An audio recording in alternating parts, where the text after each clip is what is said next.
Did you hear about the real-life Conjuring House? You've heard of the film The Conjuring, but did you know the events in the film actually took place? Ghostly apparitions, moving furniture, and even demonic possession. Today, we look into the most haunted house in America, a place that came to be known as the Conjuring House. Located in Harrisville, Rhode Island, the house is a small farmhouse that dates back to the 18th century. The house was built in 1736, 40 years before the Revolutionary War. The small farmhouse has survived countless storms, King Philip's War, the Revolutionary War, the Civil War, and has seen the growth of the Industrial Age in America. The house had been in the same family for 8 generations, but many of those members died under horrific or mysterious circumstances. Several children in the family had drowned in a nearby creek. One was murdered and a few hung themselves in the attic. In December 1970, Carolyn and Roger Perron, along with their 5 children, had just moved into their new farm home in Harrisville, seeking a peaceful life in the countryside. Little did they know their dream home had a dark secret. The farmhouse was hiding a history of supernatural occurrences and a haunting that would change the family's lives forever. Just a few years after moving in, the Perron family started experiencing unexplained occurrences, doors slamming shut, mysterious footsteps, and even ghostly apparitions. According to Andrea, the eldest daughter, they often stayed away from the basement, but when her father had to venture down there, he said he would feel a cold, stinking presence behind him.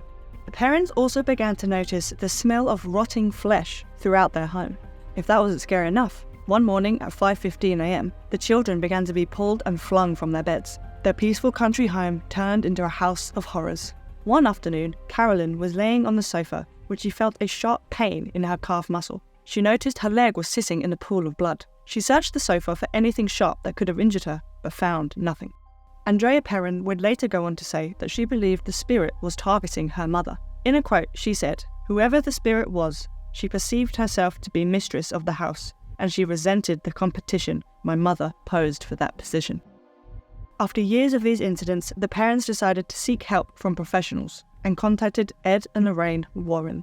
In the world of paranormal investigation and demonology, few names stand out as prominently as Ed and Lorraine Warren. Their remarkable careers and dedication to uncovering the mysteries of the supernatural have left a mark on popular culture. Ed Warren was born on September 7, 1926, and Lorraine Warren on January 31, 1927. The couple grew up in Connecticut, USA, where they first met in high school. Their shared interest in the supernatural brought them together, eventually leading to a partnership that would span nearly 6 decades. Ed and Lorraine Warren began their journey into the paranormal by conducting investigations into haunted houses and other mysterious phenomena. Their work often involved documenting eyewitness accounts, collecting evidence, and providing support to those affected by these dark spirits. One of the Warrens' most famous cases was their involvement in the Amityville horror case in 1975. They investigated the Lutz family's claims of supernatural activity in their new home, a case that would later become the basis of books and films. While the veracity of the claims remains a subject of debate, it catapulted the Warrens into the public eye. In 1952, the Warrens founded the New England Society for Psychic Research, now the oldest ghost hunting group in New England. The two went on to become the most famous paranormal investigators in the world. Ed and Lorraine Warren were avid collectors of haunted and cursed objects. They established the Warrens Occult Museum, which housed a variety of eerie artifacts, from possessed dolls to cursed paintings. This museum served as a physical testament to their life's work and remains a source of fascination for paranormal enthusiasts. Ed and Lorraine Warren authored several books about their experiences, sharing their insights into the supernatural world. Their works, such as The Demonologist and Graveyard, have provided valuable resources for those interested in the field of demonology and paranormal investigation.